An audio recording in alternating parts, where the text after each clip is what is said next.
Bienvenidos, hermanos. Como siempre, es una alegría poder estar con ustedes, tener este hermoso privilegio de poder acompañarles en la palabra de nuestro Dios. Qué bueno es nuestro Señor. A pesar de las dificultades, de los dolores que podemos sufrir en esta vida, el Señor es bueno. Y qué hermoso es poder reunirnos como comunidad y adorar a este Dios bueno, a este Dios que nos bendice y nos cuida constantemente. Seguimos nuestra serie de sermones en Hechos. No sé si se escucha bien. ¿Está prendido, no? Parece que está apagado. ¿Seré yo? ¿Seré yo, señor?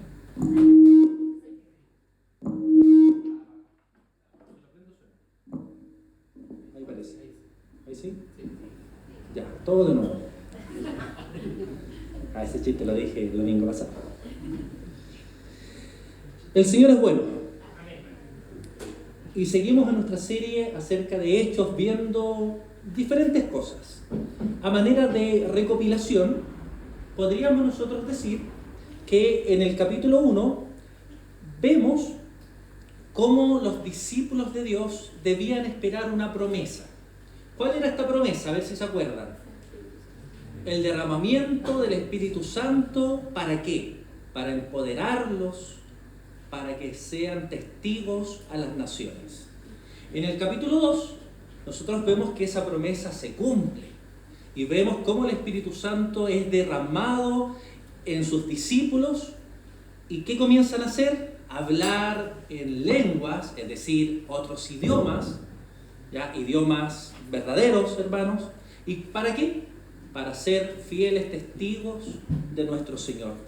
En el capítulo 3 vemos cómo Pedro y Juan sanan a un cojo, a una persona con problemas de movilidad, y les dicen una frase que nosotros conocemos, ¿cierto? No tengo plata ni oro, más lo que tengo te doy. ¿Se la saben o no? ¿Sí? ¿Qué más dice? En el nombre de Jesús de Nazaret, levántate. ¿Y qué hizo el cojo? Se levantó. ¿Y qué pasó? Gente rodeó a esta persona que ahora estaba caminando. ¿Y qué hizo Pedro y Juan? Siguieron siendo testigos de la palabra de nuestro Señor. En el capítulo 4 vemos cómo Pedro y Juan, ya que estaban predicando, anunciando al Señor, fueron silenciados por las autoridades, amenazados, ¿cierto? Y les dijeron, y ustedes no sigan predicando, están advertidos. Pero ¿qué hacen ellos? Siguen predicando, siguen anunciando la hermosura de nuestro Señor. ¿Y qué pasa en la comunidad? Al final del capítulo 4 se nos dice que la comunidad tenía todas las cosas en común. En el capítulo 5 nosotros vemos cómo Pedro y Juan ya no solo son silenciados, ya no solo son amenazados, sino que ahora son maltratados, perseguidos, e incluso los llevan a la cárcel. ¿Y ellos qué hacen? Siguen anunciando el Evangelio de nuestro Señor. Siguen siendo testigos porque el Espíritu Santo estaba en ellos. Y ellos estaban empoderados para predicar el Evangelio. Fieles testigos, desde el principio hasta el final. Y es bajo este contexto general que nosotros llegamos a la historia que aparece en Hechos capítulo 6, versículos 1 al 7. Quiero pedirles que abran sus Biblias, que busquen Hechos, y le voy a pedir a un voluntario que por favor pueda dar lectura a estos 7 versículos, que lea fuerte para que lo podamos escuchar. ¿Quién se ofrece para dar lectura? Solo uno, para que no nos demoremos. Cecilia fue la primera que levantó la mano. Ya, Cecilia. Hasta el 7, ¿verdad? Sí, por favor. En aquellos días, como creciera el número de los discípulos, hubo murmuración de los griegos contra los hebreos, de que las viudas de aquellos eran desatendidas en la distribución diaria. Entonces los 12 convocaron a la multitud de los discípulos y dijeron: no es justo que nosotros dejemos la palabra de Dios para servir a las mesas. Buscad, pues, hermanos, de entre vosotros a 7 varones de buen testimonio, llenos del Espíritu Santo y de sabiduría, a quienes encarguemos de este trabajo.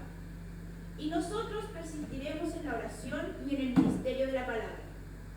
Agradó la propuesta a toda la multitud, y eligieron a Esteban, varón lleno de fe y del Espíritu Santo, a Felipe, a Procoro, a Nicanor, a Timón, a Parmenas y a Nicolás, prosélito de Antioquía, a los cuales presentaron ante los apóstoles, quienes, orando, le pusieron las manos. Y crecía la palabra del Señor, y el número de los discípulos se multiplicaba grandemente en Jerusalén. También muchos de los sacerdotes obedecían a la fe. Muchas gracias, Cecilia. La palabra de nuestro Dios. Pensando en cuál podría ser el propósito de este sermón, anote lo siguiente: que el propósito de este sermón sea que como iglesia pidamos a Dios diáconos para nuestra iglesia. Y el tema lleva por título Diáconos, servidores de Dios. Y vamos a observar algunos puntos sobre nuestro texto. Lo primero entonces que quiero que podamos observar es la naturaleza de este oficio. Fíjese lo que dice el versículo 1, no cierre su Biblia, trate de mantenerla abierta para que vayamos volviendo, son poquitos versículos. Dice, hubo murmuraciones de los griegos contra los hebreos, de que las viudas de aquellos eran desatendidas en la distribución diaria. No sé si usted logró percatar que lo primero que nos menciona nuestro texto es que hubo un conflicto en la iglesia. Hermanos, y esto nos da a nosotros el principio de que no hay iglesia. Fíjate, esta era una iglesia que estaba recién comenzando. No hay iglesia libre de problemas y de quejas. En toda iglesia, sea cual sea la que ustedes vayan, van a haber problemas. Esta iglesia estaba dirigida por los apóstoles y aún así habían dificultades. ¿Qué más se nos espera a nosotros? Que estamos lejos de ser apóstoles y tener todas las virtudes que ellos tenían. ¿Qué vemos nosotros al principio de la iglesia de Jerusalén? Vemos que estaban unidos.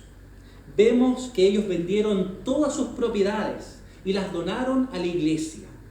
¿Cierto? Los apóstoles se hacían cargo de esto para distribuir a todos, a las necesidades que la iglesia vaya teniendo. Pero ¿qué pasó? ¿Cuál es el conflicto que nosotros vemos aquí? Que la iglesia estaba creciendo. Y cuando la iglesia está creciendo, las cosas se complican. Y las cosas, al parecer, se salieron de control. Pero ¿cuál era en sí, mis hermanos, el problema que nosotros encontramos? Que los griegos estaban quejándose y estaban criticando a los judíos. ¿Por qué? Porque sus viudas, las viudas de los griegos, no estaban recibiendo lo que correspondía al día a día. Es decir, podríamos pensar acá que no estaban recibiendo la comida diaria que ellos necesitaban o el dinero diario que necesitaban para suplir sus necesidades. Así que ocurre un conflicto, ocurre una desunión. Estábamos hablando de que tenían todas las cosas en común, que estaban unidos y que estaban creciendo, pero vemos aquí un golpe, una desunión, un conflicto. ¿Se dan cuenta, mis hermanos, cómo la murmuración y las quejas siempre están presentes en todas las iglesias? Ahora, no por esto nosotros podemos quedarnos tranquilos y decir, bueno, si en la iglesia de Hechos 6, que era una iglesia que estaba recién comenzando, dirigida por los apóstoles, ocurrían murmuraciones, nosotros nos vamos a sentir tranquilos si en nuestra iglesia también hay quejas y murmuraciones. No, mis hermanos, ten cuidado con esto. Ten cuidado con tus murmuraciones, con tus quejas. Ten cuidado, sobre todo, si tus quejas no son presentadas a quien corresponde. Si empiezas a hablar por detrás, lo que nosotros conocemos como buen chileno, el chisme o pelar. El pelambre. Ten cuidado, mis hermanos. Vamos a ver después la solución a este conflicto. Bueno, es en ese contexto en el contexto de una desunión, en el contexto de una murmuración, en el contexto de un gran problema que estaba comenzando en la iglesia, donde Dios dirige la elección de estos primeros diáconos para la iglesia. Así que la importancia del oficio diaconal se desprende, escúchame bien, se desprende de que son instrumentos de Dios para preservar la unidad de la iglesia. Y yo no sé si alguna vez habías pensado en el diácono de esa forma. La importancia que tiene el diácono. En Hechos 6 está ocurriendo el problema. Y debido a ese problema de desunión, los apóstoles dirigidos por Dios comienzan con la elección de los diáconos. Por lo tanto, lo que nosotros podemos ver en primera instancia es que el oficio diaconal es un instrumento para que la iglesia se mantenga unida. Son instrumentos de Dios para que la iglesia mantenga su unidad. Son instrumentos de Dios para servir a los que están en necesidad. Podríamos decir que esto justamente es la esencia de su ministerio. Ellos fueron escogidos para servir a los necesitados y a través de servir a los necesitados mantener la unidad de la iglesia. Fíjate lo que dice el versículo 2. Dice: entonces los 12 convocaron a la multitud de los discípulos y dijeron: no es justo que nosotros dejemos la palabra de Dios para servir las mesas. Cuando nosotros leemos este texto a priori, podríamos pensar que los apóstoles están hablando peyorativamente de este servicio. No podemos nosotros dejar lo que estamos haciendo para servir las mesas. Pero los apóstoles no están pensando en eso. Ellos están aquí recalcando que el trabajo diaconal es un trabajo duro, arduo, amplio, que es un trabajo difícil, pero completamente necesario para que la iglesia mantenga su unidad y para servir a aquellos que están pasando por necesidades materiales. Dios justamente instituyó el oficio diaconal para ser un medio de la compasión de nuestro Señor Jesucristo sobre los sufridos y necesitados. Y yo no sé si habías pensado de los diáconos de esa forma, que son un medio para mostrar el amor de nuestro Señor. Jesús enseñó a sus discípulos a ser desprendidos hacia el necesitado. Mateo 5:42 dice: al que te pida, dale, y al que quiera tomar de ti prestado, no se lo rehuses. En Lucas 3:11 dice: Jesús respondiendo les dijo: el que tiene 2 túnicas, dé al que no tiene, y el que tiene que comer, haga lo mismo. La importancia, mis hermanos, que nosotros encontramos del oficio diaconal se ve en que de forma visible y palpable demuestran la compasión, la misericordia de nuestro Dios por aquellos que están sufriendo, pero también porque facilitan el ministerio de la palabra de Dios.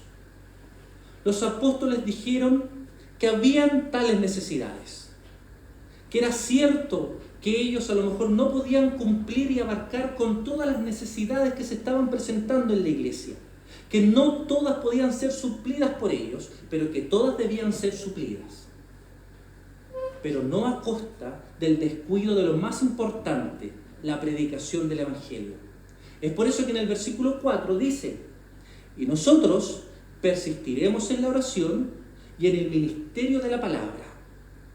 Así que el ministerio diaconal existe también para que los ministros dediquen su tiempo a la palabra y a la oración. ¿Te das cuenta la importancia que tienen nuestros hermanos diáconos? ¿Mantienen la unidad de la iglesia? ¿Brindan el amor de Dios de forma tangible y palpable? Y ayuda a que aquellos que son predicadores, maestros y enseñan puedan dedicarse a su trabajo, a predicar y a orar. Mis hermanos, la importancia del oficio diaconal se observa justamente en su naturaleza, en cómo surge la necesidad de apartar a ciertas personas para cubrir la necesidad que estaba ocurriendo. Pero también se observa en el carácter piadoso que deben poseer los que aspiran a este hermoso oficio. Por eso quiero invitarlos a que podamos observar el carácter de su oficio. El hecho, mis hermanos, que los diáconos no sean pastores no significa que la piedad y que la santidad en sus vidas no sea importante. Es más, nuestro texto nos dice que el carácter piadoso es medular en la vida de los diáconos. Es central, mis hermanos, en la vida de los diáconos. Por eso Lucas nos describe en Hechos 6 que estos seleccionados debían cumplir con ciertos requisitos. Versículo 3. Buscad, pues, hermanos, de entre vosotros a 7 varones de buen testimonio y llenos del Espíritu Santo, llenos de sabiduría, a quienes podamos encargar este trabajo. ¿Qué requisitos entonces se mencionan? Vamos a dividirlo solo en 2 etapas, en una piedad externa y en una piedad interna. ¿Por qué decimos piedad externa? Porque nuestro texto nos dice que deben ser varones de buen testimonio. Y yo sé que a lo mejor esto no está resuelto para todos, pero nuestro texto, en primer lugar, nos dice que deben ser varones. Y que estos varones deben tener un buen testimonio, tanto dentro de la iglesia como fuera de la iglesia. No pueden ser personas, mis hermanos, que tengan cuestionamientos por su mal comportamiento, que a lo mejor en su trabajo vayan a ser cuestionados por un carácter agresivo, o por ser lujuriosos, o por ser mentirosos. Fíjate la importancia que nos da nuestro texto acerca de el carácter que debe tener este hermano diácono, tanto fuera de la iglesia como dentro. Ellos deben demostrar el amor de Dios. Ellos deben demostrar el amor de la iglesia hacia los que sufren y aquellos que están en necesidad. Por tanto, no pueden ser personas de mala reputación, ni en su comunidad, ni donde viven, ni donde estudian, ni donde trabajan. Lo que nos lleva a esta piedad interna que nos habla nuestro texto. Nos dice que deben ser varones de buen testimonio, llenos del Espíritu Santo y de sabiduría. ¿Y qué significa esto? Efesios 5, 18 y 19 nos dice que ser llenos del Espíritu Santo es estar bajo el control del Espíritu Santo. Y solamente estamos bajo el control del Espíritu Santo cuando nuestras vidas son controladas por la palabra de nuestro Dios. Las personas creen que estar lleno del Espíritu Santo es hablar en lenguas. Es que ocurran manifestaciones en sus vidas, señales y prodigios. Pero la Escritura es clara, mis hermanos, y nos dice que ser llenos del Espíritu Santo es ser controlados por la palabra de nuestro Dios. Mire qué simple. Debemos ser llenos de la palabra de Dios. Fíjate que estos hermanos, que nosotros pensamos que solamente deben servir, deben ser hombres piadosos, con buen testimonio y llenos de la palabra de Dios. Deben pensar en lo que agrada a Dios antes que cualquier otra cosa. En fin, si tú quieres profundizar sobre esto, estamos hablando de los requisitos que aparecen en la primera carta a Timoteo, capítulo 3, versículos 8 al 13. Están buscando ahí, alguien le puede abrir. Los apóstoles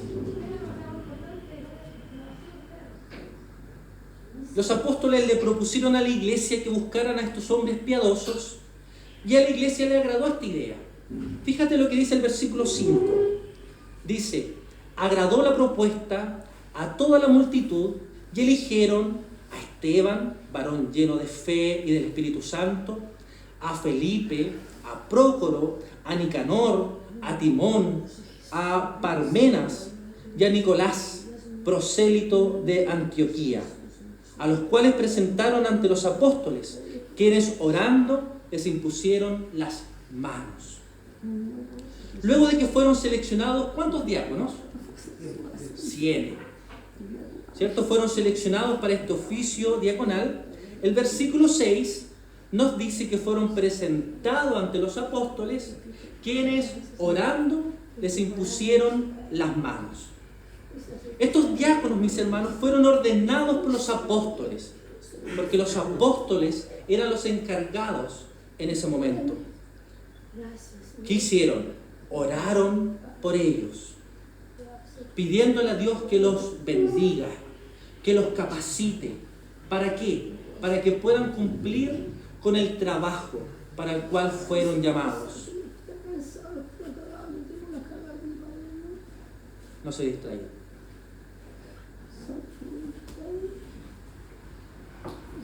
Cuando estaban orando por ellos, les impusieron las manos. ¿Cómo qué?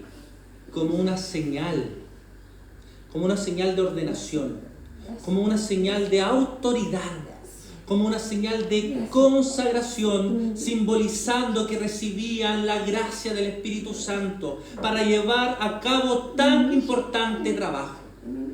Y yo sé que para muchos a lo mejor la imposición de manos no tiene mucho sentido. A lo mejor los nuevos incluso no saben la importancia de la imposición de manos. Pero la imposición de manos, mis hermanos, es importante y es algo que nosotros encontramos desde el Antiguo Testamento. Y aquí voy a pedir a dos personas que puedan buscar estos pasajes. Que alguien pueda ayudarme con la lectura de Números 8:10 y que otro pueda ayudarme con la lectura de Números 27:18. Por favor. El que lo pilla, cualquiera de los dos, no hay problema.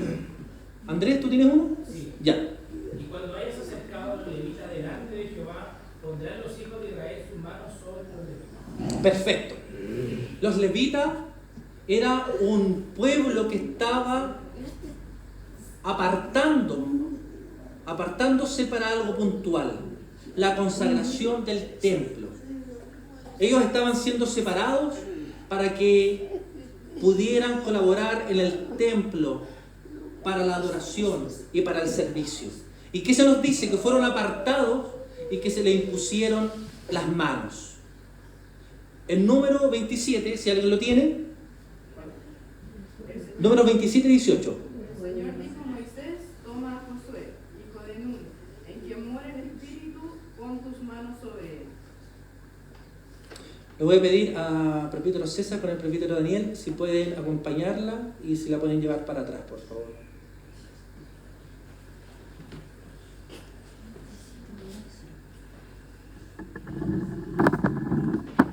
Ahí le pueden ofrecer un tecito, un cafecito.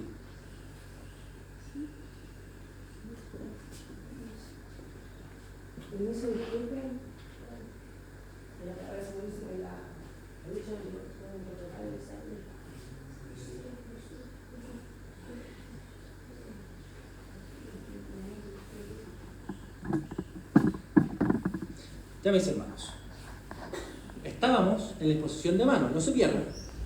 Estábamos leyendo de que la imposición de manos la encontramos desde el Antiguo Testamento y que justamente nos da este principio de que se separa a un pueblo como los levitas o a Josué para un trabajo en específico, dándole toda la autoridad. ¿Han escuchado ustedes que los de alabanza o los del coro son los levitas? No crea eso. Perdona, Josué, le rompí el corazón. Los levitas fueron apartados para dedicarse plenamente al trabajo del templo, en la adoración, en la alabanza, pero también en lo que tenía que ver con el sacrificio. Y fueron apartados para eso, y empoderados para eso.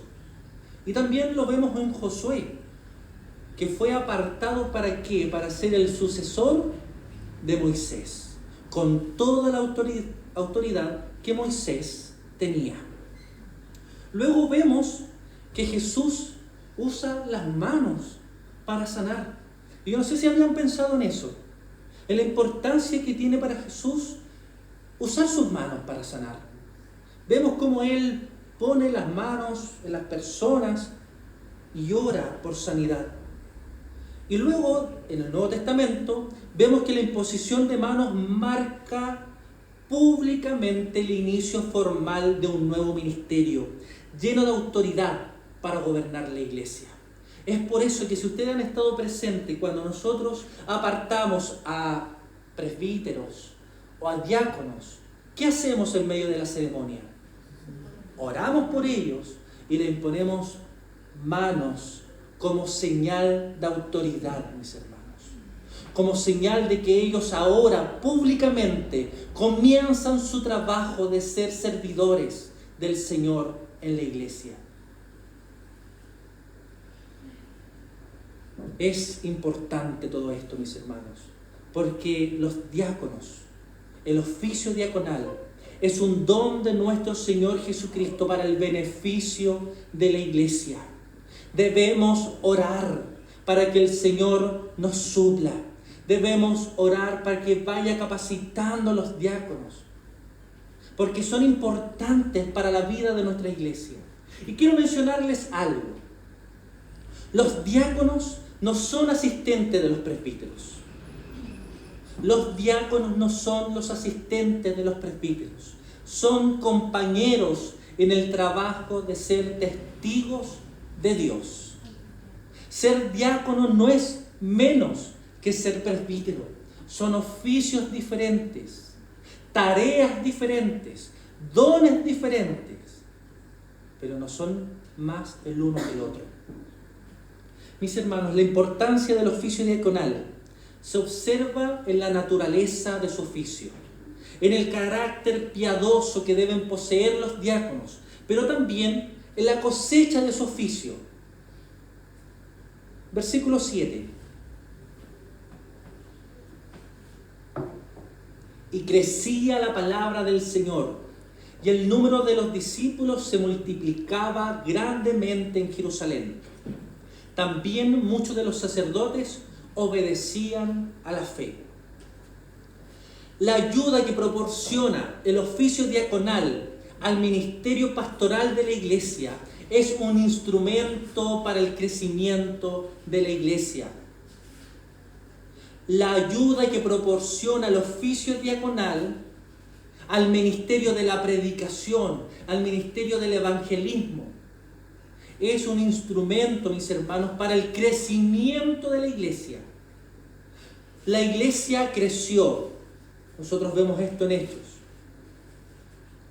Gracias a que los diáconos liberaron a los ministros de tales tareas necesarias, pero que ellos no podían asumir. Una iglesia madura, mis hermanos, no es tan solo en nuestro contexto una iglesia que tiene oficiales suficientes para tener un cuerpo diaconal y un consistorio. Tampoco es que solamente tengamos la solvencia económica para el desarrollo de nuestra vida como iglesia. Una iglesia madura es cuando sus miembros conocen sus dones y trabajan en sus dones y liberan a los otros para que hagamos lo que tenemos que hacer. Yo sé que muchos de ustedes a lo mejor no tienen el don de salir a predicar, del evangelismo persona a persona, pero a través de su ayuda, las personas que sí tienen ese don lo pueden hacer. Ejemplos muy sencillos. Personas que tienen habilidades para hacer un afiche. Personas que tienen habilidades para reunir cosas para poder compartir con los necesitados.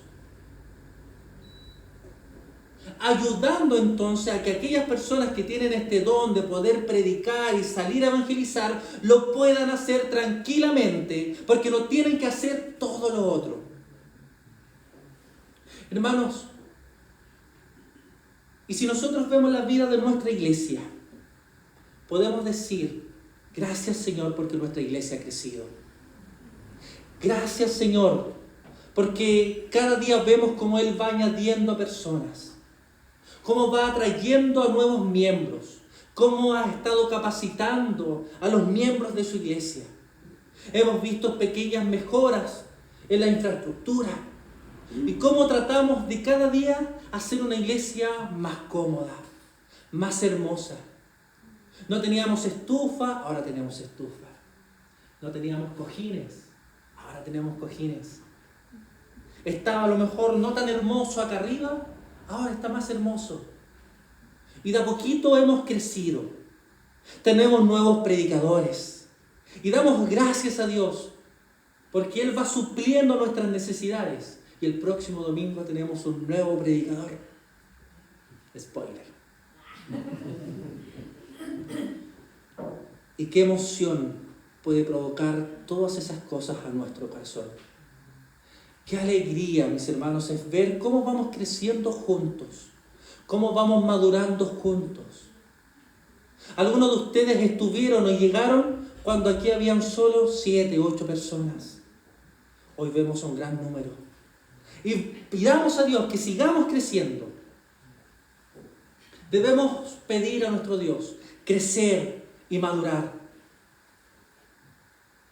Volviendo a nuestro texto, mis hermanos, considerando todo lo malo que pudo haber pasado, porque Satanás intentó atacar a la iglesia por medio de la división, por medio de la murmuración. Todos los involucrados de nuestra historia merecen un pequeño reconocimiento. ¿Por qué? Que vuelva tu atención. Fíjate que había una queja.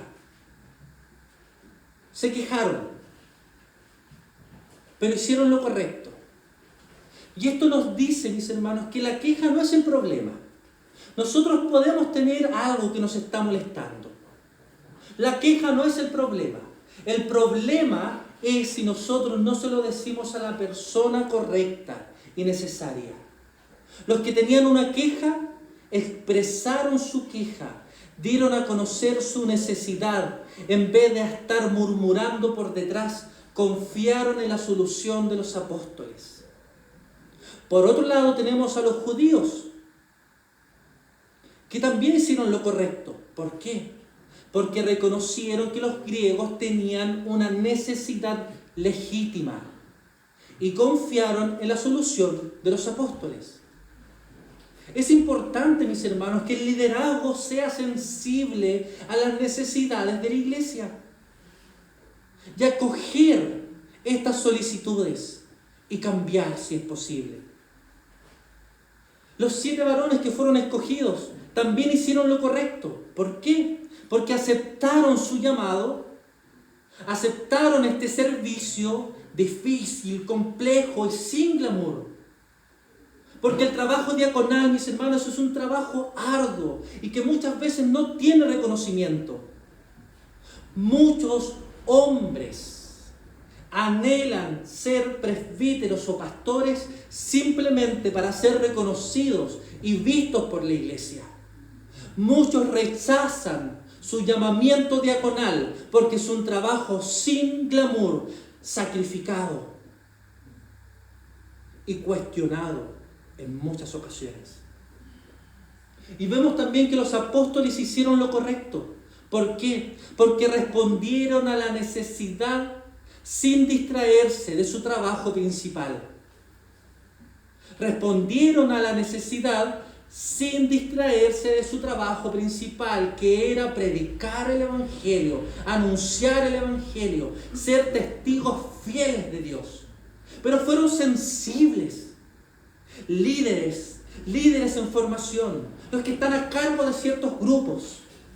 Debemos ser sensibles a la solicitud que nos hacen los demás. No debemos ser arrogantes, pensando de que todo lo que nosotros hacemos está bien y que no debemos cambiar nada.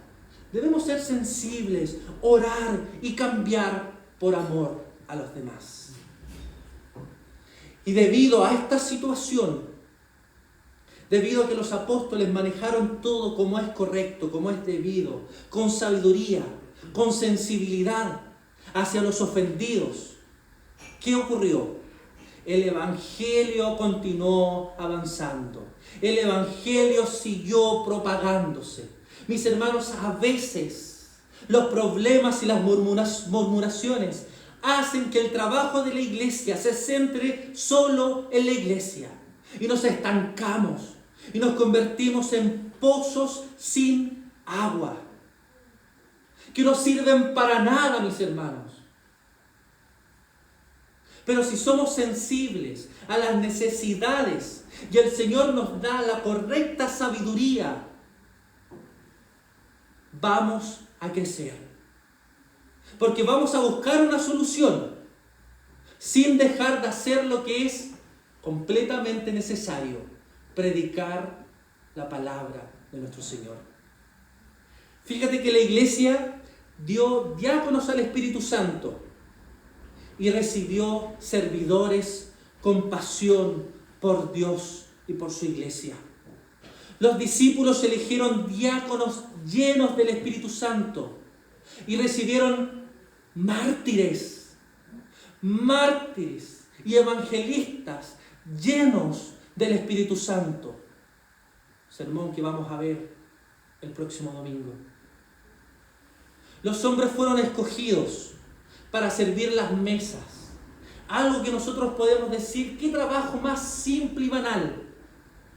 Fueron escogidos para hacer cosas comunes, según el pensamiento de muchos.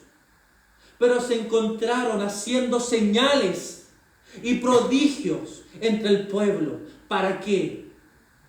Para que el Evangelio se siguiera propagando en todo el mundo. La primera estrategia de Satanás falló. Él intentó dividir la iglesia y no funcionó.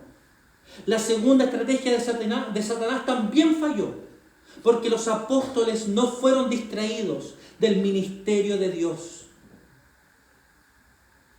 No fueron distraídos de su propósito y su misión.